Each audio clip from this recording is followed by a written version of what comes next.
திருக்கோவிலூரில் களமிறங்கும் வாரிசு, விழுப்புரத்திற்கு மாறும் பொன்முடி. பின்னணி என்ன? இது குறித்து பார்க்கலாம் இந்த தொகுப்பில்.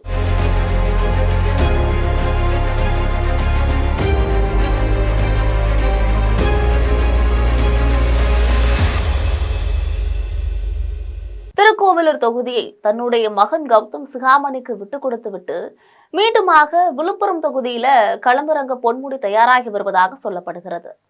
ஏற்கனவே சி.வி. சண்முகம் விழுப்புரம் தொகுதியிலிருந்து மாறவிருக்கக்கூடிய சூழல்ல மீண்டும் பொன்முடி விழுப்புரம் தொகுதியில போட்டியிட திட்டமிட்டிருப்பதாக பார்க்கப்படுகிறது. 1989, 1996, 2001 மற்றும் 2006 என்று விழுப்புரம் தொகுதியில வெற்றி பெற்று திமுகவுல அசைக்க முடியாத சக்தியாக மாறியவர் தான் அமைச்சர் பொன்முடி. இந்த வெற்றியே திமுகவுல அவரை செல்வாக்கு மிக்கவராக மாற்றியது. அதே போல விழுப்புரம் மாவட்டம் அவருடைய கட்டுப்பாட்டுக்குள்ள கொண்டு வரவும் காரணமாக அமைஞ்சிச்சு. ஆனால் 2011 சட்டசபை தேர்தல்ல அதிமுக தரப்புல சி.வி. சண்முகம் விழுப்புரம் தொகுதியில களமிறங்கினார். இந்த தேர்தல்ல சுமார் 12,000 வாக்குகள் வித்தியாசத்துல பொன்முடி தோல்வியடைய சி.வி. சண்முகம் பலரையும் திரும்பி பார்க்க வச்சாரு. இதனால 2016 சட்டசபை தேர்தல்ல சி.வி. சண்முகத்தை எதிர்த்து போட்டியிடாமல் திருக்கோவிலூர் தொகுதிக்கு ஓடினார் பொன்முடி. இதனால சி.வி. சண்முகத்தை வீழ்த்த ஸ்டாலின் சரியான வேட்பாளரை தேடிக் கொண்டிருந்தார். அப்போது அதிமுகவிலிருந்து திமுக பக்கம் வந்த லட்சுமணனுக்கு வாய்ப்பு கொடுக்கப்பட்டுச்சு. ஸ்டாலின் எதிர்பார்த்ததை போலவே விழுப்புரம் தொகுதியில சி.வி. சண்முகத்தை வீழ்த்தி திமுக தலைமையை உற்சாகப்படுத்தினார். அதிமுகவில் இருந்தவர் என்பதால சி.வி. சண்முகத்தின் ஆதரவாளர்களையும் தன்னுடைய பக்கம் இழுத்து கொண்டார் லட்சுமணன். இந்த நிலையில சி.வி. சண்முகம் மயிலம் தொகுதியில போட்டியிட விருப்ப மனு கொடுத்திருக்காரு.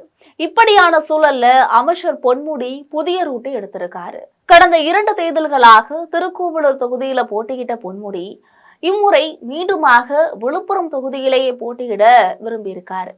அதே போல திருக்கோவிலூர் தொகுதியில தன்னுடைய மகன் கௌதம் சிகாமணியை நிற்க வைக்கவும் பொன்முடி காய் நகர்த்தி வருவதாக விவரம் அறிந்தவர்கள் கூறுகின்றனர். இதற்கு திமுகவுல எதிர்ப்பு கிளம்பியிருக்கிறது.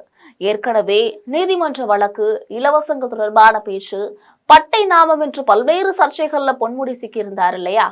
இதனால கட்சி பதவியிலிருந்தும் பொன்முடி நீக்கப்பட்டாரு. இருப்பினும் சில மாதங்களுக்கு முன்னாடி மீண்டும் கட்சி பதவி பொன்முடி வசம் ஒப்படைக்கப்பட்டுச்சு. அதே போல கௌதம் சிகாமணி விழுப்புரம் தெற்கு மாவட்ட செயலாளராக இருந்து வருகிறார். நாடாளுமன்ற தேர்தல்ல கௌதம் சிகாமணி போட்டியிடாத சூழல்ல அவர் விக்கிரவாண்டி இடைத்தேர்தல்ல போட்டியிடுவார் என்று சொல்லப்பட்டது. அப்போது வாய்ப்பும் அளிக்கப்படல.